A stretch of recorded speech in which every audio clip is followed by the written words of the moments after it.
I say, who's on first, what's on second, I don't know who's on third. You the manager? And then, yes. You know the guy's name? I'm telling you their names. Well, who's on first? Yes. Well, go ahead and tell me. Who? The guy on first. Who? The guy playing first base. Who? The guy on first.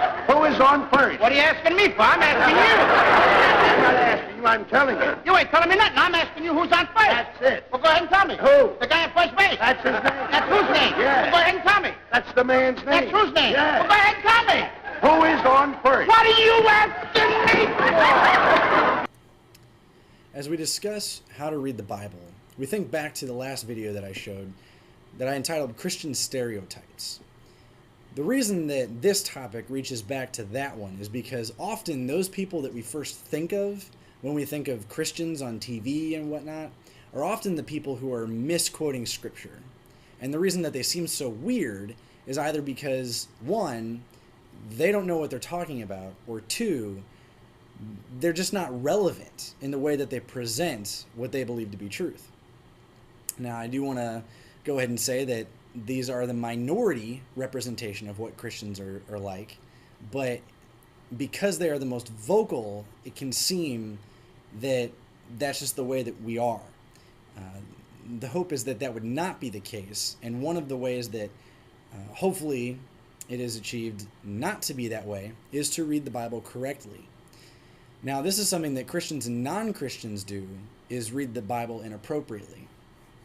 And what that means is reading it in such a way that betrays the author's intention and excludes what we might learn about the text as a result of who it was written to. Now, one of the big trends is to say that something was written 2,000 years ago, how could it possibly have relevance to me? Or to say, well, things are different now, so when I read this, it should mean something that is more personal to me. Well, the problem with that is that everybody wants to be understood for what they're saying. And that's why I opened up this video with the clip at the beginning, the famous Abbott and Costello routine, who's on first. Now, the reason that I showed this is because what was so frustrating about that situation, and what is funny for us who are watching, is that they're saying the exact same thing, but what one means is entirely different from what the other means. Now, if, Abbott understood Costello to mean what Costello was meaning, then there wouldn't have been an argument. There wouldn't have been a misunderstanding. But because one was imposing his worldview on the other, the meaning was getting lost. So when we come to Scripture with our own understanding of what we expect things to be, we're actually doing damage to what the author has said. A good example of this is when people look at Genesis 1, 2, and 3 and think, I can find a scientific explanation for the creation of the universe through this passage, when the author has no intention of actually describing that. So what you're doing is you're imposing your worldview on the worldview of the author. The author wasn't concerned with the ways that potentially amoebas grew into multicelled organisms, who grew into XYZ, who grew into us. That's just not on the horizon. It's not part of the intention. And to expect that, again, does damage to the text.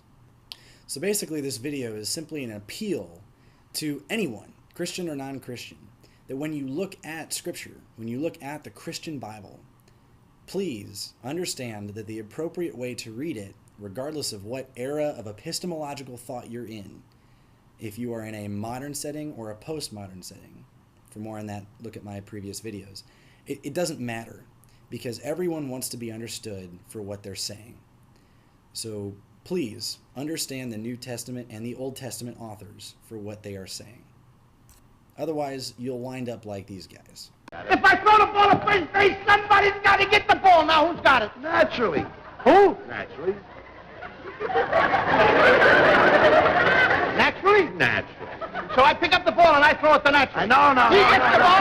Naturally gets the ball and You throw the ball to first base. Then who gets it? Naturally. So I pick up the ball and I throw it to Naturally. No. Naturally No. gets the ball and You throw the ball to who? Naturally. Naturally. That's what I'm saying. You're not saying it that way. I said I throw the ball to Naturally. No, you don't. I throw it to who? Naturally. That's what I'm throw the ball to first base, somebody's got to get So it. who gets it? Naturally. Okay. Now I ask you, who gets it? Naturally. Same as you. No, it's not. I throw the ball to Naturally. Throw the ball to who? Then who gets it? Naturally. He better get it.